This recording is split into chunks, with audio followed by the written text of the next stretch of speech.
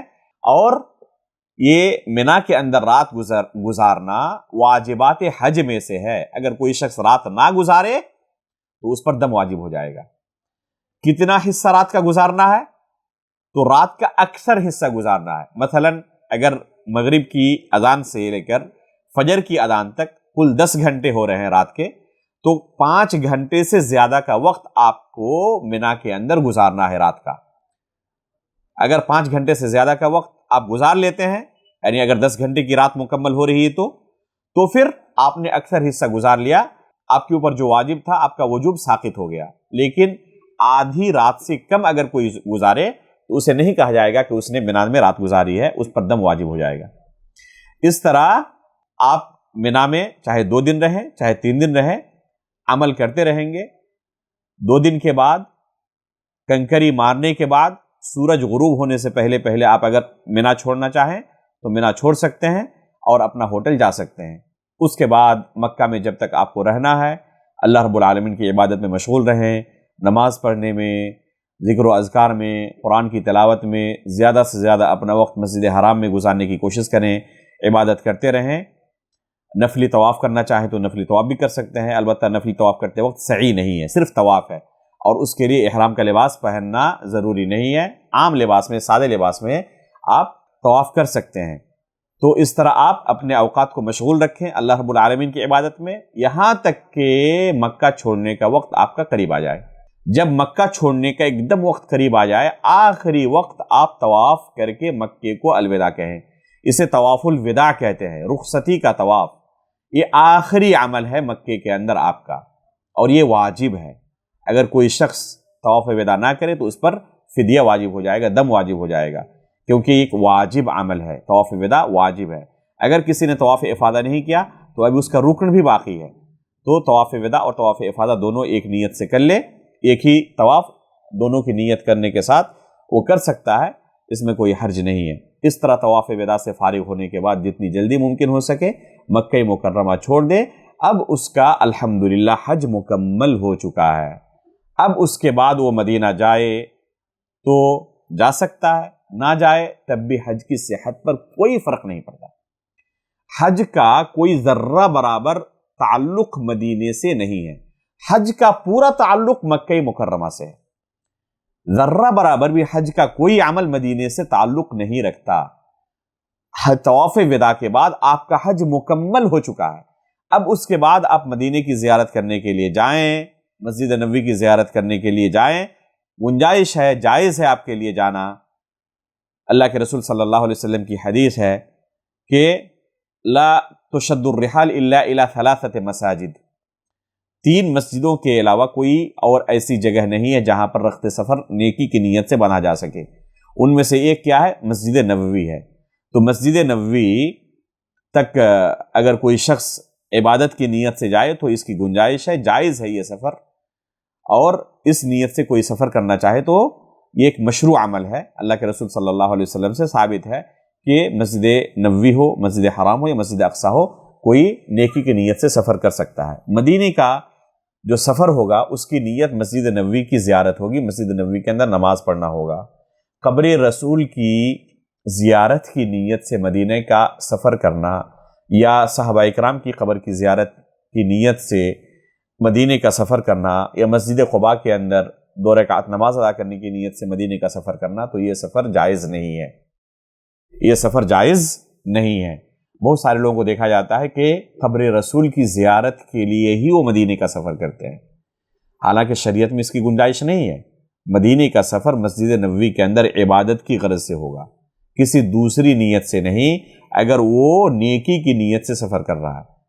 لیکن اگر کوئی دوسرا شخص تجارتی غرض کی وجہ سے سفر کر رہا ہے، نیکی کی نیت سے نہیں، تو کہیں کا بھی سفر کر سکتا ہے، مدینہ کا یا مدینہ کے علاوہ کسی دوسرے شہر کا۔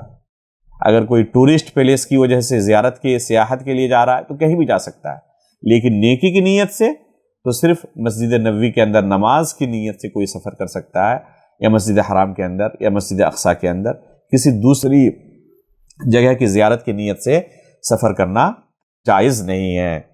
اس طرح اگر کوئی شخص چاہے تو مدینہ جا سکتا ہے۔ مدینہ کے اندر بھی تاریخی اور شرعی زیارت کی جگہیں ہیں۔ مسجد نبوی کے اندر نماز پڑھنے کی فضیلت وارد ہے، ایک نماز کا ثواب 1000 نمازوں سے بہتر ہے۔ بعض لوگوں نے ایک افواہ پھیلائی ہوئی ہے کہ مسجد نبوی کے اندر 40 نمازیں پڑھنی ہیں، ایسی کوئی بات شریعت کے اندر وارد نہیں ہے، صحیح سند سے ثابت نہیں ہے۔ بعض روایتیں جو وارد ہیں وہ صحیح سند سے ثابت نہیں ہیں، وہ ضعیف ہیں۔ اس لیے جتنی نمازوں کا وقت مل جائے غنیمت جانیں، نماز زیادہ سے زیادہ مسجد نبوی کے اندر آپ پڑھ سکیں اس کی کوشش کریں۔ مدینہ کے اندر رہائش کے دوران قبر رسول کی جہاں تک زیارت کی بات ہے تو یہ ایک مشروع عمل ہے، لیکن بار بار زیارت کرنا یہ مشروع عمل نہیں ہے۔ جب مدینہ پہنچیں تو پہنچنے کے بعد اللہ کے رسول صلی اللہ علیہ وسلم کی قبر کی زیارت کریں، اللہ کے رسول پر سلام بھیجیں، صاحبین پر ابو بکر و عمر رضی اللہ تعالیٰ عنہما پر سلام بھیجیں۔ اسی طرح جب مدینہ چھوڑ رہے ہوں تو اس وقت بھی قبر رسول کی زیارت کر کے مدینہ کو الوداع کہیں، اس کی بھی گنجائش ہے۔ عبداللہ بن عمر رضی اللہ تعالیٰ عنہ سے ایسا عمل مروی ہے۔ اسی طرح مدینہ پہنچنے کے بعد آپ مدینہ سفر کیے تھے مسجد نبوی کے اندر عبادت کی نیت سے، لیکن جب آپ مدینہ پہنچ گئے اس کے بعد آپ کے لیے جائز ہے کہ مسجد قباء جا کر وہاں پر 2 رکعت نماز ادا کریں۔ اسی طرح بقیع الغرقد کے اندر جو صحابہ اکرام یا دوسرے لوگ مدفون ہیں ان کی قبروں کی زیارت کریں، شہدائے احد کی قبروں کی زیارت کریں۔ اسی طرح جو تاریخی جگہیں ہیں مدینہ کے اندر جیسے مساجد سبعہ ہے جہاں پر غزوہ خندق پیش آیا تھا، تو اس جگہ کی زیارت کرنا، یا جسے مسجد قبلتین کہتے ہیں جہاں پر قبلہ کی تحویل کا واقعہ پیش آیا تھا، جیسا کہ تاریخی روایتوں کے اندر مشہور ہے، لوگوں کی زبان زد ہے، حالانکہ یہ روایت سندی اعتبار سے ثابت نہیں ہے۔ تو ان جگہوں کی زیارت کرنا کوئی حرج نہیں ہے، جائز ہے۔ تاریخی ناحیے سے اگر کوئی زیارت کرنا چاہے تو جا سکتا ہے اور زیارت کر سکتا ہے۔ تو اس طریقے سے مدینہ کے فیض و برکات سے بھی کوئی شخص مستفید ہونا چاہے، وہاں رہ کر عبادت کرنا چاہے، اس کی گنجائش ہے۔ البتہ یہ واجب یا شرط نہیں ہے، اگر کوئی نہ بھی جائے تب بھی اس کے عمرے پر یا حج پر ذرہ برابر کوئی فرق نہیں پڑتا۔ اس طریقے سے آپ کا حج اور عمرہ مکمل ہو جائے گا، آپ کا یہ سفر ختم ہو جائے گا، اس کے بعد آپ اپنے ملک میں واپس آئیں گے۔ ایسے موقع پر اللہ رب العالمین سے دعا کرنی چاہیے، اللہ تعالیٰ کا شکریہ ادا کرنا چاہیے کہ اس نے توفیق دی اس عظیم عبادت کو انجام دینے کی۔ دعا کرنی چاہیے کہ اللہ رب العالمین اس عبادت کو قبول فرمائیں۔ اسی طرح ہمیشہ زندگی بھر آخری سانس تک کوشش کرنی چاہیے کہ یہ جو ایام انہوں نے گزارے ہیں نیکیوں کے اندر، ان نیکیوں کی حفاظت کریں۔ حج سے پہلے کی جو زندگی تھی، گناہوں کی زندگی، اس زندگی سے توبہ کریں، اب ایک نئی زندگی کی شروعات کریں اور کوشش کریں کہ اس زندگی کو بالکل صاف و ستھرا رکھیں۔ اللہ کے رسول صلی اللہ علیہ وسلم ایک حدیث کے اندر فرماتے ہیں، من حج فلم یرفث ولم یفسق رجع کیوم ولدتہ امہ۔ اگر کوئی شخص حج کرے اور دوران حج اس نے کوئی گناہ نہیں کیا ہے، کوئی بری بات نہیں کی ہے، تو وہ ایسے ہی واپس ہوتا ہے حج سے جیسے کہ آج ہی اس کی ماں نے اسے جنا ہے، آج ہی وہ دنیا میں آیا ہے، اور اس کا جو رجسٹر ہے، نامہ اعمال ہے، وہ گناہوں سے بالکل صاف ہے، کورا کاغذ کی طرح ایک دم اس کا رجسٹر موجود ہے۔ تو بالکل حج سے واپس ہونے والا اسی طرح ہو جاتا ہے جیسے کہ ایک بچے کا رجسٹر ہوتا ہے۔ اس لیے ایک نئی زندگی کی کوئی کہ آپ شروعات کر رہے ہیں، حج کی قبولیت کی علامتوں میں سے علماء یہ فرماتے ہیں کہ اس کی پہلی کی زندگی اور بعد کی زندگی کا موازنہ اگر کیا جائے تو واضح طور پر معلوم ہو کہ بعد کی زندگی بہت بہتر ہے پہلے کی زندگی سے۔ یہ اس بات کی علامت ہے کہ اس کا حج حج مبرور ہے، اس کا حج اللہ کی بارگاہ میں قبول ہو چکا ہے، اور اللہ کے رسول نے ایک عظیم خوشخبری سنائی ہے ایسے لوگوں کے لیے جن کا حج اللہ کی بارگاہ میں قبول ہو جاتا ہے۔ اللہ کے رسول فرماتے ہیں الحج المبرور لیس لہ جزاء الا الجنہ، حج مبرور کا ثواب اور اس کا بدلہ فقط اور فقط جنت ہے۔ اللہ رب العالمین سے ہم دعا کرتے ہیں کہ اللہ رب العالمین تمام حجاج کرام کو صحیح طریقے سے، مسنون طریقے سے حج کرنے کی توفیق عطا فرمائیں۔ اللہ رب العالمین ان کی اس عبادت کو قبول فرمائیں۔ اللہ رب العالمین ان سے جو کوتاہیاں سرزد ہوئی ہیں ان کوتاہیوں کو اللہ رب العالمین معاف فرمائیں، اور آخری سانس تک انہیں دین پر قائم رہنے کی توفیق عطا فرمائیں، ان کے حج کو قبول فرمائیں، انہیں اپنا وطن صحیح و سالم واپس لائے۔ آمین۔ تقبل رب العالمین، وصلی اللہ علی نبینا محمد۔